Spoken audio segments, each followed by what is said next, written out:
man ak producteur bi projet bi kan moo ko moomoon. man maa moom projet bi maa bind classe T maa ko réalisé maa def casting bi maa woo képp ku ñëw ci biir série bi nga bàyyee leen ko. non bàyyiwuma leen ak série bi mais maison de production bi producteur bi laa leen bàyyeel. d'accord donc mais bàyyiwuma série bi. série bi man maa ko moom ba tey jii du ma neexee dama koy def. donc parce que ba sama tur yooyu nekk Sodav moo nekk fépp. mais man ba problème yi amee dama leen bàyyi ak maison de production bi bàyyi leen ak le producteur. ñoom ñu continuer doxal. man ma dem nekk ci at sama yeneen activité quoi. donc c'était ça problème bi demoon na ba li nga xam ne moo di plainte juddoon ci ndax producteur bi mujj na retiré li nga xam ne moo di. waaw dañ ma plainte ni dama lekk xaalisu série bi.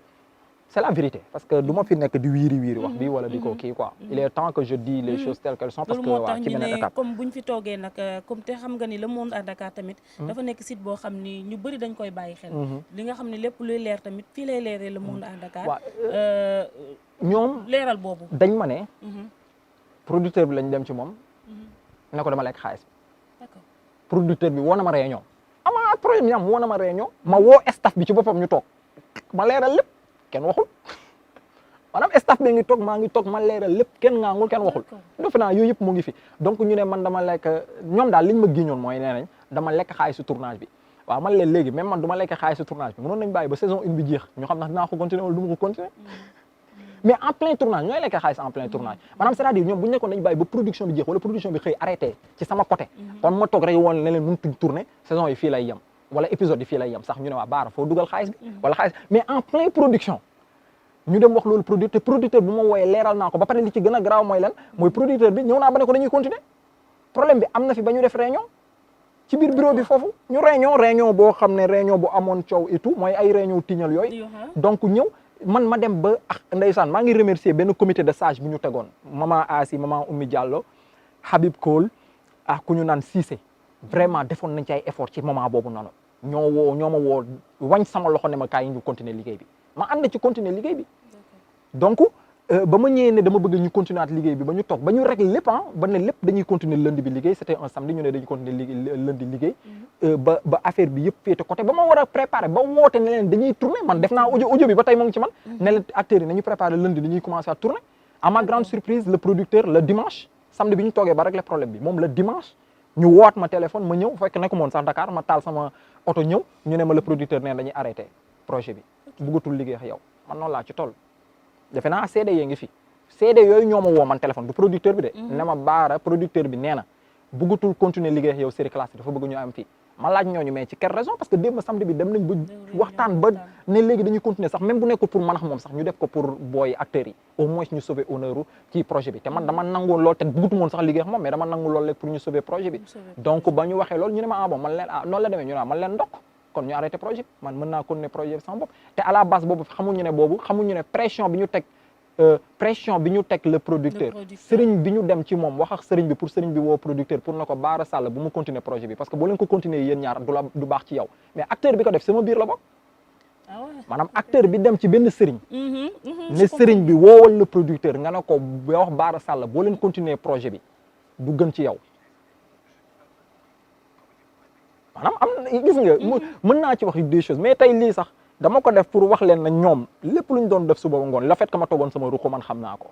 mais dama musul nekk ci si parce que tamit samay raq lañ samay jigéen a fa nekkoon ak samay góor et je resterai leur éternel maître waaw ñoom je resterai là leur éternel maître. est-ce que tamit amoo ci benn li nga xam ne comme ni ñu koy waxee pertement parce que buñ ko déggee léegi li nga ni dépensé nga ci plus de trentaine de millions. wala lu ko ëpp sax loolu dama ko def à peu près rek. mais wala lu ko ëpp léegi pertement boobu noonu naka nga doon dundee ak ki nga xam ne moo di kii bi. non man perte ma ci xam ndax perte ma ci ba ma koy def yéene laa ko defee. ba ma koy def man acteurs yi dañ dem benn sens sama famille lañ te beneen bi sopp dañ dem ba dafay mel ni sax acteurs yi dama demoon ba ñenn ñi tonton lañ may wax ñenn ñi papa lañ may wax même bu nekkee ñoo bokk génération mais cër la buñ ma cër ñenn ñi dem na ba seen kër bu ñu fa waree def benn affaire man seen yaay dañ may woo pour intervenir ci loolu dem na ba ñenn ñi seen famille dañ leen di mere sax nag ni ñu mel ci Baara parce que dañ ma doon guddil di ma bëccëgal en quelque sorte lu nekk lañ doon def am na ci ñoo xam ne lu crédit lu c'est-à-dire dañ dem ba dañuy bokk ci yow te mais teewul loolu yëpp bu muy am dama mës a teey parce que dama mës a ne rek série bi la rek position bi ma nekkee la rek j'étais le producteur exécutif j'étais le scénariste j'étais le réalisateur maay décidé ci projet bi yëpp des fois yooyu moo tax dama ci mës a tey moo tax musuma ci ëppal mais tey loolu moo tax noonu tamit du ma daan def ci ñoom du ma seen mësaan xalaat damay def lépp lu moon dem naa ba jaay samay oto ñu dugal ko ci projet bi te du ma ci du am na yoo xam ne sax du ma ko waxoon fii day ëpp mais yooyu yëpp am na ci d'accord yooyu yëpp am na ci donc man gisuma ne perte na contrairement tey classe T daf ma may tour d'accord daf ma may benn cër ci dans le cinéma mais daf ma ubbil sax ay porte parce que ci la ñu bëri ma xamee tey waaw ba tey moom moo indi lii yëpp tey du ma waxee dëgg mooy classe T moo indi tey dikkiligu porte yi ma am yëpp ak connexion yi ma am yëpp dans le monde du cinéma ba ñu mën ma joxe cër est-ce que tamit projet boobu nga xam ni jotul woon na aboutir est-ce que yóbbu nga ko tamit ci beneen maison de production wala da nga décider pour garder ko rek pour yow. waaw ba problème yi amee ci semaine même semaine bi ay maison de production yu bëri approché nañ ma woo ma téléphone ñenn ñi woo ma téléphone direct et tout donc bëggoon continuer liggéey projet bi ak classe T mais à l'instant dama bëggoon tey ci affaire yi parce que yenn maison yi sax dañu ma proposé ma changer casting bi man dama doon jàpp ne trahison la mënuma changer casting bi par rapport ak booy ci jot a tourné yenn maison de production yi ñoom mën lañ bëggoon débaucher man liggéey ci seen maison de production yi nekk fa scénariste réalisateur continuer projet yi teg fa sax yeneen projet et tout mais ci moment boobu dama jàppoon tamit du ma demoon trahison la parce que booy fraîchement affaire bee ngi doog a kii ndeysaan xamu ci amatuñu benn repère man du ma demee nekkaat ci samay business su bopp ñoom mën nañ toog côté du ñu am ndeysaan lu ñu def et tout wala dañuy jàpp ne kat dama am porte rek bàyyi leen et tout et comme que dama am ñaari assistante yoo xam ne tamit mënu ma woon dem fenn bàyyi leen de passage maa ngi leen di nuyu muy Lalla Rasoul Wele ak Rachel Diamé à l'époque ñoom ñi dafa nekk ñaar ñoo xam ne ci staff bi lañu bokkoon mais dañu ma soutenir ndeysaan ñoom dañu ma yërëmoon te xam nga man yërëmu woon sama bopp parce que dara safu moon ci li xew mais ñoom dañu amoon benn remords jàpp ne trahison bi dafa metti dafa kii et tout chaque jour ñu may assister ba ñëw sama kër chaque jour donc ñoom ñaar maa ngi leen nuyu au passage dañu taxaw dañu maanaam côté boobu dañu taxaw ba tey jii ñoom ñaar laay liggéeyal ñooy sama assistante sax ci complexe cinéma bi fii maanaam fu may dem la ma leen yóbbu donc ci samay danaan bokk ci maison de production yi bu ñu ma daan wax ne kaay nga liggéey seen maanaam ñoom ñaar dañuy ñëwaale te dañuy amaale contrat parce que du ma dem fenn bàyyi leen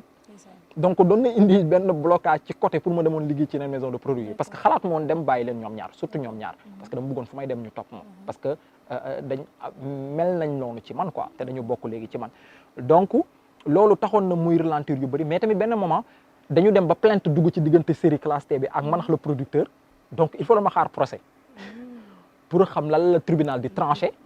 pour waaw en tout cas daal mu plainte woon na ma yóbbu ma dikk planté woon na ma yóbbu ma dik dem naa ay convocation wuyu ji naa ba sonn di dem convocation bay bëgg a dee presque doon moon toog loolu fan la mujjee léegi waaw après fi mu mujjee mooy waa dig dañ dem benn moment bu ñu defee procès verbal yi toog wax jéem nañ sax jéem a def médiation entre man ak moom vraiment teg nañ ñu jéem a def médiation pour ñu continuer liggéey mais j'ai refusé catégoriquement waaw ku la dem ba yóbbu la moom dig moom kooku moom yóbbu la sax ay central ak ay police mais dig moom kooku desalatu la dara donc j'ai refusé catégoriquement devant les adjudants de continuer de travailler avec lui donc ñoom ba ñu demee ba xam ne ñoom waa DIC dossier bi peut-être du foofu lañ ko mën a àtte après dañu jël dossier yëpp yóbbu ko tribunal pour tribunal mën ñu tàggale. ndax tribunal àtte na leen. depuis boobu ba léegi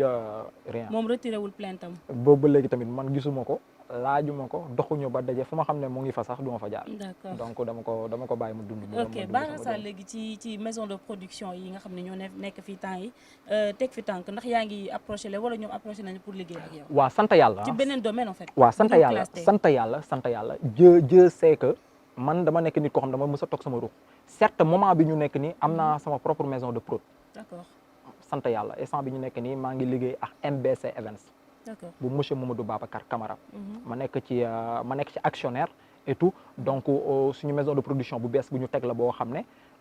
on a notre propre sax matériel. am nañ suñu yëfu bopp quoi yoo xam ne saa yu neexee tourné ñoo ngi nekk rek ci ay production nii may waxee yow nii ñoo ngi nekk ci ay production yoo xam ne ñoo ngi ciy liggéey. et puis di nuyu au passage monsieur Mamadou Babacar Camara la DG ak suñu PDG monsieur Amadou Lamine Thiam.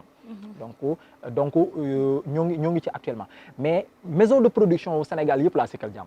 d'accord et maison de production de Sénégal yëpp directeur yëpp wala producteur yëpp. muy de passage maa ngi nuyu monsieur Ibou Gueye bu Event Prod moom rek démb rek xaw ma barki démb ñoo ngi waxtaan rek direction cinématographie ba ñu dajee yaatal ci lu bëri par rapport ak Event Prod donc bu nekkee monsieur Aliou Ndiaye Pikini tamit je collabore avec lui on est kii monsieur Masdour dañuy messageante lu bëri bu Mbagodi et tout donc ak yeneen direction cinématographie maa ngi lay nuyu au passage et tout donc ak maison de production yeneen yi ñu ci mën a du ma limee peut-être mën a juum et tout quoi donc mais amul maison de production yi fi nekk tey ñu leen di tudd producteurs yi wala ñi ko moom les propriétaires aw ma ñoom benn entente bu bien te duñu discuter te duñu waxtaan et sax ñoo ngi teg ay projet par rapport ak mooy complexe cinématographie bi par rapport ak lancement wu série yi D'accord. par rapport ak yeneen projet yoo xam ne sax des films de long métrage par rapport ak ces maisons de production yoo xam ne actuellement ñu ngi discuter pour ñu mën ko di defee ci biir complexe cinématographique hormis sama casquette cinéaste quoi et tout quoi donc daal ñëpp maa ngi collaborer ba ci acteurs yi ba ci acteurs yi ñi fi wax ñëpp ñuy siiw ñoom ñëpp ñoo ngi déggante Bara naka nga gisee li nga xam ne moo di cinéma fi mu toll nii ak coow li ni mu bëree ci yenn acteurs yenn actrices yi coow li ni mu bëree noo koy gisee loolu noonu waaw man cinéma bi man buy am coow chaque jour man moo ma gënal lépp ah oui ah oui cinéma pour coow la cinéma lan lañ bëgg cinéma pour coow la cinéma ku bañ ñu coow la kañ buy feeñ télé wala bul feeñ ci réseaux sociaux et puis ban coow lañ ciy coow man defe naa ay coow ay yenn yi la ñuy wax et tout encore une fois ni ma koy yàgg waxee démb barki démb je suis toujours cohérent avec moi-même te samay wax man ni ma koy waxee du dañ le cinéma n'est pas réel il faut sénégalais yi comprendre que ne le cinéma n'est pas réel il faut ñu xam ne cinéma science-fiction la il faut tamit ñu xam ne cinéma kii joué du personnage bu muy incarné la te bu paree day dellu ci personnage et puis beneen bi si topp d'accord naa nag cinéma culturellement réew day influencer cinéma loolu moom mënul ñàkk kenn mënu ko dindi suñu culture réew day influencer suñu cinéma comme d'ailleurs dans le monde entier boo demee Chine Shaolin yi maanaam les coréens et tout seen karaté yooyu tax chinois boo dajal ci mbeddu Dakar yi sax da nga koy bañ a xeex moom parce que da ngay jàpp ne da lay parce que seen cinéma la ñu jàngalee que ne ñoom ay karatéka lañ parce que seen culture lañ ñu jaay boo demee ci indo yi da ngay foog ne sax ay jaan luxus jaan ñoom dañ ko baaxee waak ay yooyu ba jamono fii Sénégal am na ñoo xam ne ay yëre indo la ñuy sol ñu tuddee les indophiles donc boo demee États-Unis rêve américain yi lan la ñu ko jaayee won ñu ay oto yu rafet ay immeuble yu rafet ay Miami et tout ba koo gis ci Sénégal rêve am yëpp mooy bu demee àjjana mu ngi àjjana bu demee États-Unis mu ngi àjjana donc mais cinéma culturellement day jaay boo demee ci français yi noonu et tout. comme aussi est-ce que jàpp nga ni ñu koy wane nii mooy wane bu baax bi. waaw mais xam nga gis nga. amul woon leneen loo xam ne mënoon nañ ko wane leneen mën a jaayee Sénégal culturel. mais pourtant ñoo ngi jaay rek mais Sénégal léegi actuellement série yi fi nekk ak kii gars yi ñoo ngi def liggéey bu extraordinaire et bu exceptionnel lan leen ko saluer cinéma nag amul religion gis nga kumbis cinéma amul religion cinéma langage mondial la ñëpp même langue bi la ñuy làkk convention yi benn convention amul religion laa wax amul diine amul jullit amul musulman amul juif mais Sénégalais yi pareeguñu pour di gis yaakaar naa ni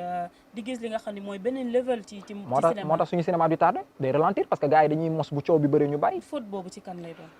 non faute boobu nag ci suñu industrie cinématographie la man si sama xalaat non dañu war a gën a insérer pour sénégalais yi amaguñu kaay wax la nag sénégalais yi gis nga ngeen baal ma sénégalais yi seetaan bu ma kenn ne ma noo booy bi dafa dofala ji ne ko ja sénégalais yi amaguñu culture cinématographie je veux dire ñi seetaan amaguñu culture cinématographie amaguñu culture bi de léegi woon na amuñu culture bi gis nga ñun fii ni complexe bi li ci ëpp ñu koy fréquenté ay tubaab lañ wala ñoo xam ne peut-être mooy sénégalais yu ñuul yi quoi man tubaab yu ñuul yi Sénégal yi ngay gis ñuy ñëw gën a ñëw si cinéma et tout parce que amaguñu culture cinématographique c'est-à-dire bëgg nañ seetaan série yi léegi mu ngi proliférer et tout mais bu fàtt na ba série yi commencé am doole suñu kii yàggul novela sañu xamoon ay yenn xam série kii xamoon film brésilien ya cap-verdien yi mexicain yi léegi la affaire doogu ñëw kon donc dañuy doog a jot ci affaire yi pour war ko mën téye à l'époque théâtre lañ doon seetaan ñoom mooy ay téléfilm yu Cheikh Tidiane Diop yi daare ko ci et tout bañ ba léegi sax da ngay romb sax commission ñu naan la théâtre kat nga et tamit dañuy jaawale le théâtre sur scène le cinéma 7e art mais ak les téléfilms ñun li ñuy def ci série yi nii ci télé yi daw nii téléfilm la sa waay commis affaire yi daw ci télé yi man ak sama morooma ci yam ñun ñëpp ay téléfilm la ñuy def le cinéma 7e art au niveau maanaam biñ naan le sommet mooy tey nga dem xooli Madame Brouette nga dem xooli Guelwaar nga dem xooli Pirogue nga dem xooli Teranga Blues nga dem xooli Black c'est ça c'est ça le cinéma au niveau le 7e art foofu moom lu nekk nga fay am te pourtant kenn du ci wax dara mais gis nga téléfilm yi dañ koy attaqué Sénégalais ñu pareegul pour di gis li nga xam ne moo di beneen level ci amaguñu attitude bi amaguñu est-ce que cinéma bi aussi mi ngi fay parce que loolu boo wax da nga cinéma bi fayul acteur boo jegee na ko ndax yaa ngi ciy fay man sama classe gi ku ne ma ndax cinéma bi ngi fay da mën a fayagul de man xaw ma na cinéma yi fay wala fayul ci yéen acteurs yi parce que du ma acteur du ma actrice mais xaw ma na mu ngi fay ci yéen wala déet waaye man en tant que producteur en tant que scénariste en tant que réalisateur man de maa ngi ciy sant yàlla. man du ma waxee contraire non du ma ne du ma ne mais acteurs yi gisaguñ ci seen bopp. non man maa ngi sant yàlla waaw maa ngi sant yàlla bu baax mais bu ñuy wax dafa war a yaatu ku ne gis ci sa bopp. yow yéenay scénariste yi yéenay maison de production yi yéenay réaliser yéenay def lépp. mais bu leen fàtte acteurs yi nga xam ne ñoom ñooy jouer mais non ñoom ñooy incarné li nga xam ne moo di personnage bi. mais yéen da ngeen di gis seen bopp. acteurs yi gisuñu seen bopp man waxuma acteurs yi gisuñu seen bopp man daal. man maa fi taxawal waaw mais man xam naa benn affaire man vraiment maa ngi sant yàlla ci cinéma. vraiment maa ngi ciy sant yàlla ñeewu ma ci kenn wax dëgg na yàlla ñeewu ma ci kenn maa ngi ciy sant yàlla bu wér a wér bu baax sax parce que lépp lu sama morom yàlla di ko wërsëgale rek wërsëgale ma ko ci cinéma bi quoi. donc maa ngi ciy sant yàlla léegi nag les comédiens les acteurs et les actrices man de samay acteurs yi ma yor samay actrices ñoo ngi mos de. maison de production yi daal man vraiment tamit nag Bara war ngaa wax. waaw loolu en tout cas ñu ngi mos mais nag tamit ñu xam benn affaire maa ngi koy wax barki démb ci benn chaîne bu ñu ma invité woon. production dafa métti kumbis. production dafa métti xeetu métti bu mu métti c'est-à-dire nu ma gisee ku ne du bëgg nekk producteur sax wala réalisateur muy tiit. parce que xam naa ni mu méttee quoi. parce que tu dépenses beaucoup d'argent et puis tu fais beaucoup d'efforts pour les gens ñi ngi koy def duñu la reconnaître. après ñooy njëkk a tourné ne la comme li ma dal ne la yaa lekk suñu xaalis et tout et puis ñoom ñëpp bu ñuy ñëw ci yow man sama acteurs yooyu yëpp ba ñuy ñëw ci man ku ci nekk xam ni mu lay njëkk a wax lan la man gis nga yaay sama mag man bëgguma sax nga fay ma man gis nga dama bëgg rek jouer man sa liggéey moom man sama carrière laa bëgg defar man bu ma nga ñëw di ko jox paas sax début yi mu ne la non looy def nii yow sama frère nga yow sama kii nga et tout léegi kooku dañuy dem tuuti mu commencé feeñ commencé ñu gis ko ci télé bi et tout moo jigee tourné ne Bara nag moom lii lu mu bëgg mënul nekk nag moom ngi yor otom di dawal di la romb nit ñi bàyyi ñuy jël car rapide wala njegeñaay wala taxi wala di léegi dafa yomb trop léegi xëy exemple man amateur oto laa dama bëgg oto amateur laa exemple ma xëy changé oto rek mu ne gars yi ñooy njëkk a ñëw ne la Bara yéen Bara fii bi gën ni seen xaalis la kii rek bu ko defee influence bi nga ñëw fekk xoolal Bara ci beneen business am la kii parce que mën nga dem defi benn clip wala nga dem defi benn documentaire wala nga dem defi benn publi reportage wala nga dem defi benn exemple yooyu gën a fay ay publicité ñu fay la même un jour 2 jours ngay dóor affaire bi ñu fay la xaalis ay nga dem quoi fekk yow nit ki noonu lay defee ay jënd ay otom jënd ay affaire am nekk ci business am et tout yow nga jàpp ne ci lii la fekk lii moom sa xaalisam lay génne waat def ko ci biir quoi donc tu vois mais nag bu leen jàpp ne gars yi producteurs dañuy lekk xaalis gars yi nag am nañu ci dëng bu ñëpp ñoo jub non am nañu ci dëng ci maison de produit sama technicien yi ñu ngi may xamal ni que temps bi li si des bëreetul c'est ça quoi juste benn question rek Khalifa bu baaxee nga may ñu ko ñu laaj ko li nga xam ne moo di projet yi nga xam ni mu ngi nekk ci sa kanam nga war ko réaliser waaw lan lay doon d'accord waaw léegi projet yi dafa am projet yoo xam ne sama projet carrière cinématographique la mooy actuellement nii on est dans des productions ñoo ngi ci production nii ci des films et puis mais tamit des séries yoo xam ne sax am na benn bu ñu ci nekk boo xam ne peut-être bu ñëwee Sénégalais yi dinañ gis beneen facette bu ñu gisul woon quoi benn affaire bu original et tout ñoo ngi ci actuellement ci production boobu donc tamit ñoo ngi ci ay production de film long métrage yoo xam ne on doit travailler avec l'international ci benn chaîne internationale mais bëgguma wax tur bi quoi balaa gars yi di kii wax yooyu waa di jiitu wala di catu quoi donc ñoo ngi ci projet yooyu par rapport ak man sama carrière personnelle et puis beneen bi topp tamit donc on est en train de faire des productions daal ci yeneen sax facette quoi yu bokkul ak yi gars yi gis nii ak yi xam quoi bu nekkee ci projet yi nga xam ne en tant que le directeur du complexe cinématographie actuellement nii ñoo ngi préparer faire projeter des films sénégalais ici des films africains parce que je suis en contact actuellement avec des Nigériens des Burkinabés des Maliens un peu des Rwandais sax et tout récemment barki démb donc pour benn collaboration par rapport ak salle cinéma bi mais par rapport à leur film mais par rapport ak des projets yoo xam ne projet de futur du cinéma la quoi africain et tout donc on est en train de collaborer actuellement je suis en train tamit de préparer pour aller un peu faire des voyages un peu en Afrique pour voir comment collaborer actuellement nii tout xam naa du yàgg dara dinaa fi invité ay acteurs yu ñu siiw ci Nigéria ak ci Burkina wax ci Mali yoo xam ne siiw nañ Sénégalais xam nañ ba ci Côte d'Ivoire yoo xam dinañ ñëw Sénégal fii peut-être tamit après ma organise ci projet bi après ma organiser par rapport ak complexe cinématographie ay acteurs yoo xam ne dinañ leen jël yóbbu leen tamit si seen dëkk yi ñoom pour ñu def benn embrassage culturel cinématographie parce que tamit lien wu cinéma Sénégal yi dañ ko war a mën a jaay ci Afrique waaw pour mu gën a génn quoi donc ñoo ngi ci projet par rapport ak salle cinéma bi ñu ngi ci projet tamit salle cinéma bi ñu ngi waaj a créer benn centre de formation cinématographie ci biir salle bi fii waaw yoo xam ne ñoo ngi koy ci mois de septembre dinañ ko nekk en ligne pour jàngale fi cinéma et cetera et tout donc et puis tamit faire ici des programmes de théâtre et tamit de one man show donc yooyu yëpp daal c'est des projets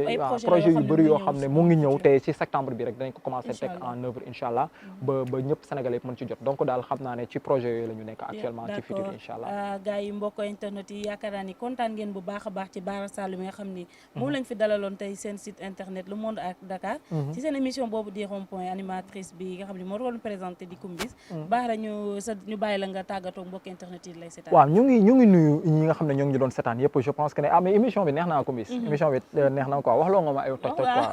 non non mais c'est comme ça mais maa ngi nuyu sénégalais yëpp ñi nga xam ne ñoo ngi doon seetaan ak le monde entier donc di nuyu tamit suma famille surtout sama yaay sama papa samay frères et samay sœurs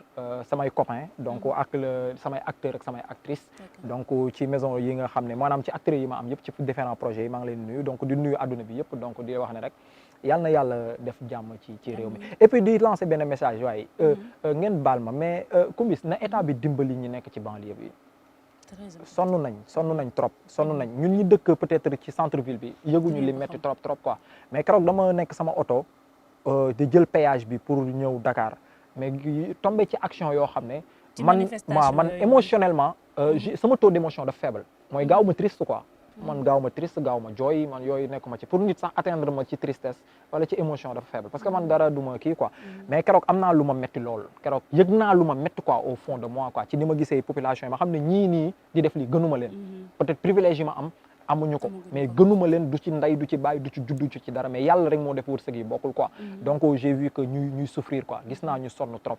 donc damay lancer état bi appel pour ñu dimbali banlieue bi ci mënd bi ñu nekk nii certes mënul ñàkk parce que adduna bi yàlla moo bindee noonu adduna bi ñii day nekk ne mais boo leen yëg dafa am solo ak reconnaissance ak tamit wane na sax